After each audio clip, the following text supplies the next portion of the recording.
What's up, YouTube? Things are finally starting to dry up around here, so I got mostly all the stuff that I had in pots outside and planted, all the squash and things that I had in here. And I got some of the rest of the lettuce that I had in here and ate the escarole and all that, so I made some more room for some more tomatoes that I got planted. And that's about it. I'll give you a peek what I've been doing so far. I got a couple of gagoots vines that I'm going to be training up this trellis onto this top shelf. I don't know if you guys can see that, but there is a shelf that goes the whole length down. You see that wire right there? Goes all the way down, and then I'm going to try and jump it across and then come back on this side. So that's my intentions on that. See how that works out. But anyway, I have a lot of different varieties of tomatoes in here. I have some in here and also have some outside.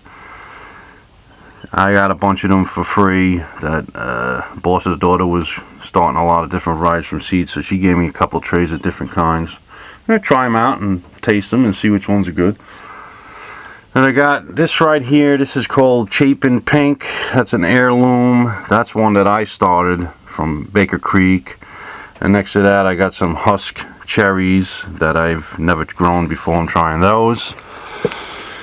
This tomato here is another one that I started from seed. It's called Italian Villa. It's aroma tomato. So I have a lot of paste tomatoes that I'm going to be making, that I'm going to be jarring up or making sauce and salsas, all different kinds of things, I guess. So I want to try that this year. Then next to that I have, this is a German variety called, I don't know, I can't pronounce the name, but it translates into bunches of grapes or something like that. So it's a grape tomato. And I got some onions that I planted. I had extra. This one right here is called the Polish Linguiça that I got from Ray. That's the only one that survived, so we'll see how that's gonna do. I think that's a paste tomato also, if I'm correct. I forget, but well, I'll find out. And I got some scallions, and then that mess back there's some carrots in there that I gotta weed out. And I got some beefsteak, I don't know, 5-6 beefsteaks. I just planted them all in a group, and then I'm just gonna let them go wild, because I got so many of them. So I'm gonna have a lot of tomatoes, hopefully, if everything works out right. But then on down on this side, I got a lot of different kind of peppers. I got some banana pepper, pecorino, jalapeno. This is a mild variety that I started from seed. Cubanellas. I got green bell. And I got a few rows of eggplants in here. The eggplants did very well in the greenhouse last year. Also the peppers did, and the tomatoes. You know, they like the heat, and it gets hot in here. And I got a couple of, what do you call them? Poblanos in the back. And I got a hot jalapeno here. A couple more tomatoes. Those two right there called Ox Heart. And next to Ox Heart is 2 brandy wine. And I have 2 more down there that I didn't get in the ground yet. One is Rutgers and the other one is Pink Girl, that I gotta find a home for. And that's it for in the greenhouse. I ain't gonna plant anymore. I just gotta fill this one more space up. I gotta get some more compost in here, some soil, and then that's it for the greenhouse. So we'll see how that goes.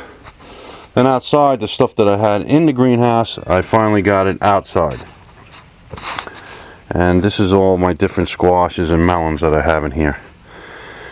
Oh, there's yellow squash, there's a variety of cucumber in here called Rocky.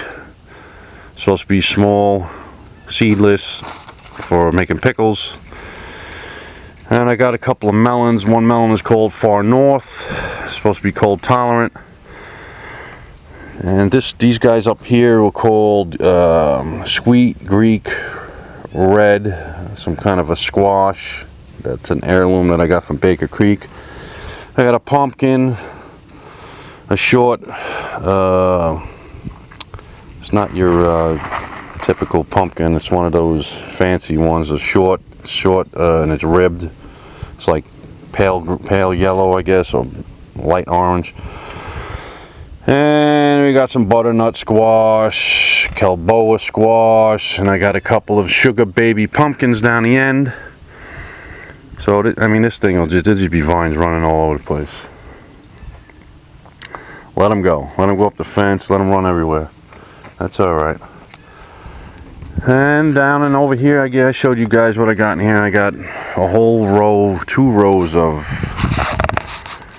Jersey Giant plum tomatoes. I think there's like 30 of them in there. And there's about another 5 other varieties of tomatoes. Well, it's drying up, and it's finally drying up. I mean, it's been wet this spring. And the garlic is doing really good. And the only other thing I did get in the ground was some beans. I put on this trellis over here, I planted red scarlet runner beans, a row in here, let them climb up this trellis, and then on this trellis I put a row of Cherokee, I think it's Trails of Tears or something like that. It's an heirloom that I got from Baker Creek. It's a black bean. I'm gonna let them grow up on that.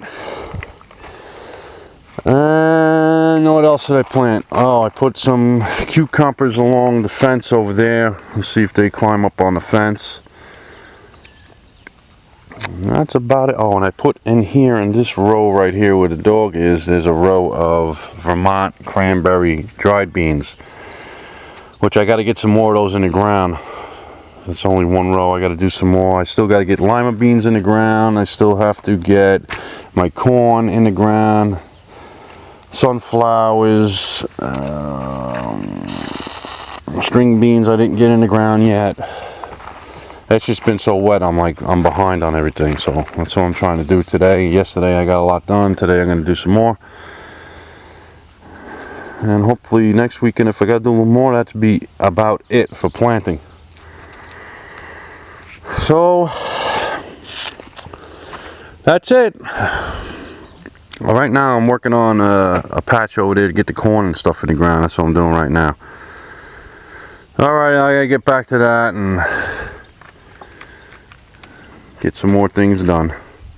Alrighty, take it easy.